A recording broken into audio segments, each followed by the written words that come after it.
Thank you. What I'm going to talk about is different types of carving tools, mallets size, palm size, reciprocating. I'm not going to do any rotary tools because it's kind of dusty to demo that. But there's a lot of confusion over the years as to what a tool looked like, whether it's a gouge, a chisel, or a knife. A knife is a knife. I mean, and a gouge is something that has a curve to the end of the tool, and a chisel is something that's flat. And what if it's V-shaped? That's a V tool. It's flat, but it's more in the chisel category because it's got flat sides. But then there's different, there's the straight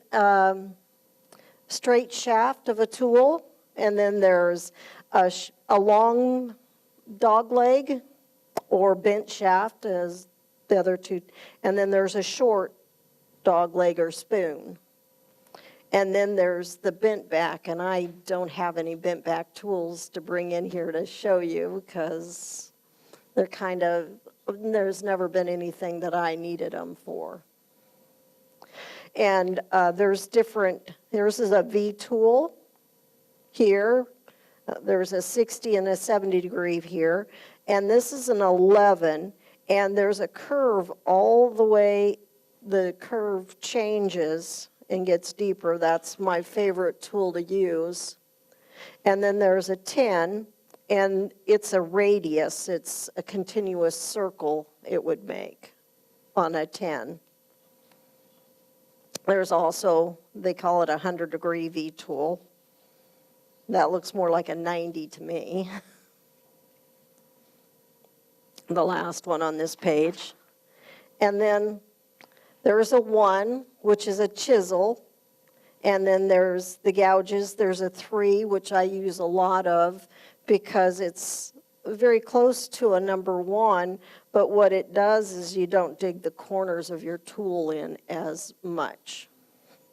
And then there's the 4, and I usually get 1s, 3s, and then I skip to a 5. Because there's not really a huge difference between the two, so I usually skip a size. And then I would go to a 7. So when they call it a sweep, that's what they're talking about is the arc. And this is a 9. So the 10 was on the other page. And I like to get this tool right here. It's a 35 degree V tool, and that's what I use a lot in my carving to block things in, is with the V tool.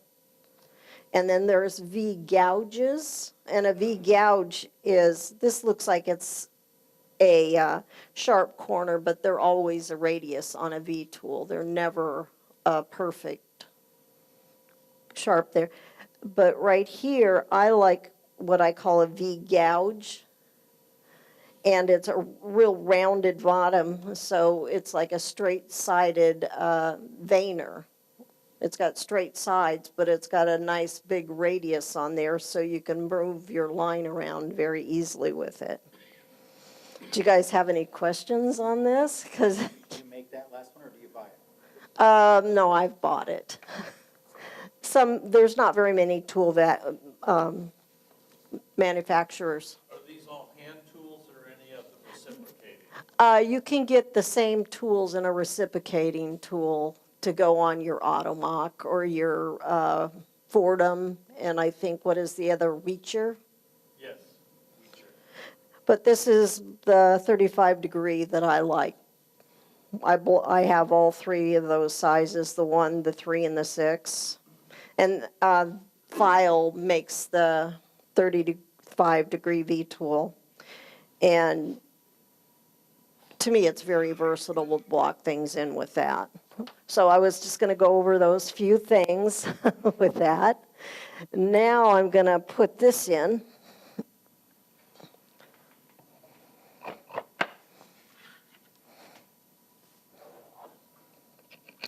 This is my carving apparatus. I don't know. Anybody could make one of these. My husband made 4 of them for my shop besides this one, so that I have 4 people that are coming over to my house on Mondays, so I'm pretty full Mondays for a carving class. A bunch of us get together and have fun.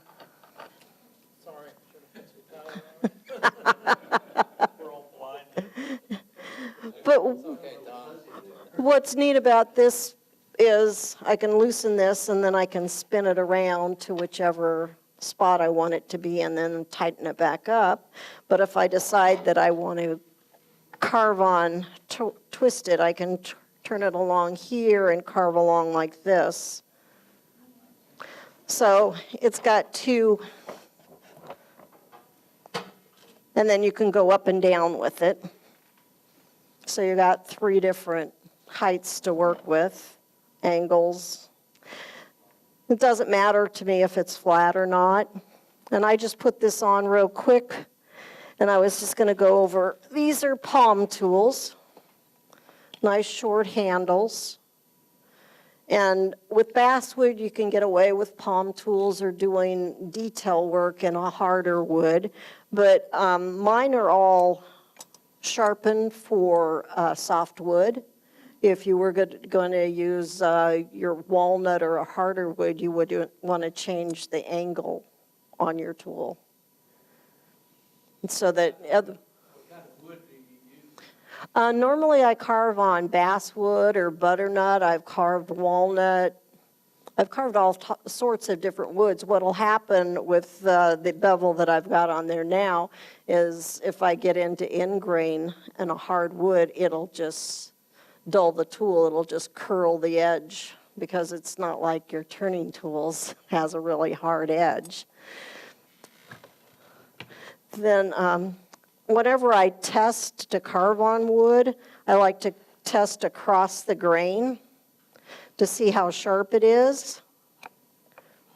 And I usually carve like this, but I'm not using my arm to pull the tool. I'm just using my wrist like this. So it's fairly safe and controlled.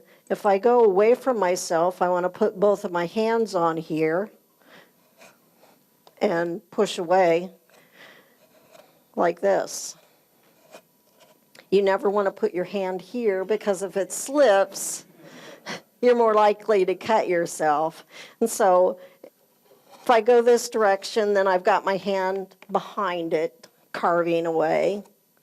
And what I'm going to do with this is I was going to go along here like this, and I'm going to get rid of this chunk of wood. And you can see on this that this is tearing out on this side of the cut, and this is getting a fairly nice crisp cut, and that's because of the way the grain is going at an angle like this. You can see on this piece of wood the angle of the grain, so nothing's supporting it. So if I turn the tool and I carve this direction and that wants to tear right there. So I want to carve it away here. You don't worry about cutting the inside of your arm? No, not normally. I don't. That's kind of awkward. So I want it right in here, turn and go this way if I want this side of it to be in a nice crisp cut. And I can only go to about right there, and then it grain twists on me and doesn't want to work. But I've got a vase at home that I'm working on. There's a challenge that we're supposed to turn, as Pam says, a vase, not... So what makes you decide between hand and reciprocating? Like if I would probably use what I'm doing right now, I would probably go with my reciprocating tool. when I'm blocking in and wanting to get rid of a lot of wood, that's where I would use my reciprocating tool. I can show you that now if you want to see it.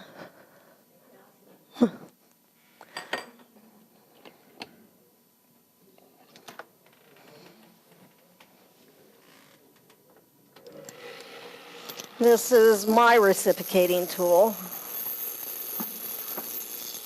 You don't have to work very hard at it.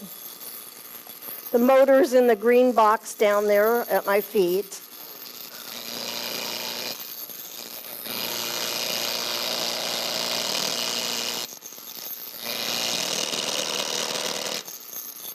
And I don't like to go like this and carve it. I want to go away from myself when I'm doing that. And I'm probably pushing into a lot of ingrain. That's why it's sliding back so much. But it's kind of loud. I could go with it this way. This would probably...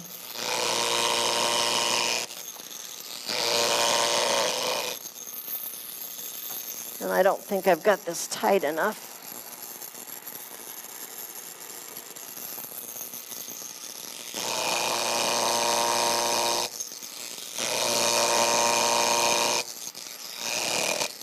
Yeah, my tendency is to, when I'm carving and I've got it just in my lap, is to put my hand in front of it or put my finger on it like this. But that doesn't work really very well because you kind of stop it from... But you can see you can get rid of quite a bit of wood, but it is loud. It's not a very good piece to use in a classroom situation because it is so loud. And this would be... Yeah, you can kind of play with it.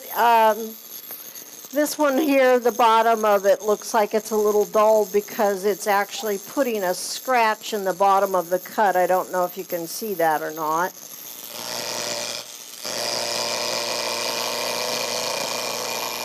But I'm not pushing at all. It's a real light cut. And so that's got a crisp cut here, but along here, it's not as clean of a cut.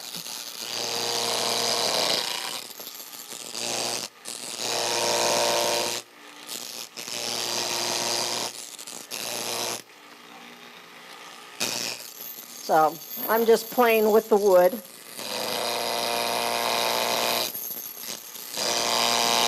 You can see where you can actually split off the wood. But that's a reciprocating. And I have another tool that I can show you with the mallet, which is a little cleaner. Charlie, how do you have it mounted? How do I have what mounted? It's just hot glued onto this piece of wood. It's on there pretty good. Just looking for...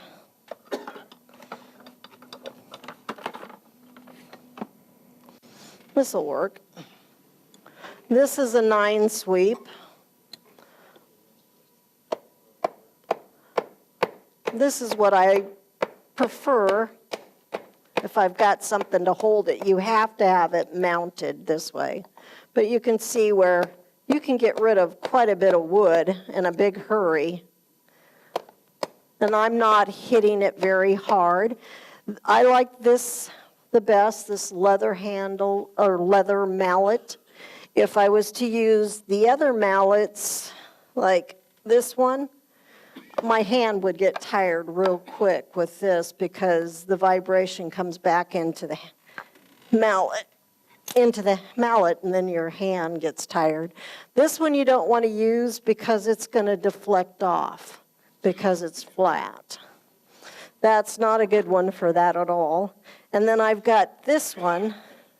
And the way you use these is you hold them like this. You're just flicking them. You're letting the weight of the mallet do the work. And so you can sit there all day and split off wood.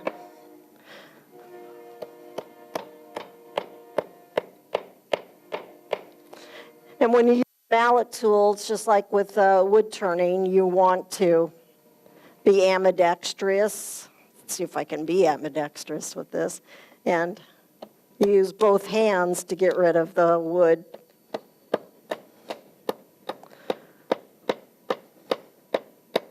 If you're going to open that whole thing up, why wouldn't you use a saw? Because that would be work. A saw, you have to sit there and go like this forever. And besides, you don't know exactly what you want to do. A saw will make just a straight line, and so you would have to go with a mallet anyway. So you can remove quite a bit of wood with a tool like this. I've got all kinds of tools in here, like I've got this skew that it looks like it's big enough to use on your lathe, but this would smooth it out. And I could have used a mallet with this. And it didn't take me very long to get most of that line out of there. It's pretty much gone. This chair isn't made for me. And I would probably turn this around and move it this way, but for the camera. But yeah, it's pretty quick with this, and I didn't work very hard. If the saw, I'd have to sit there and it would be boring. Could make chips for the dog, and this one here is producing a pretty nasty scratch right there. And so I would look at the end of the tool, and I can see a flat spot right there shining back at me. So I would go over there and sharpen it really quickly. And I'll probably use this tool here to demo because it's nice and big and you guys can see it. But it really didn't take me long to get rid of that wood that was there. And this is a 3-sweep. And this wood here is soft enough that I can use my hand, or I could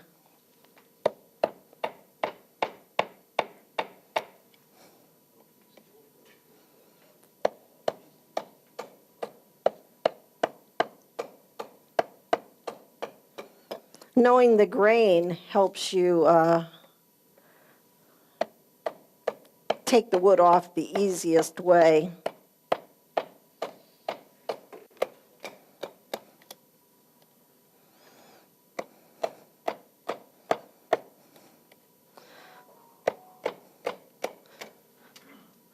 I don't know, you guys. I think I can sharpen a carving tool quicker than I could sharpen a saw.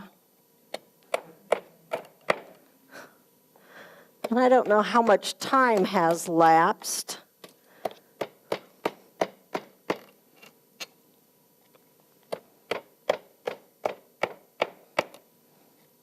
On my reciprocating tool, I would probably use that on a harder piece of wood. Basswood is so soft that it's not much work at all to remove it.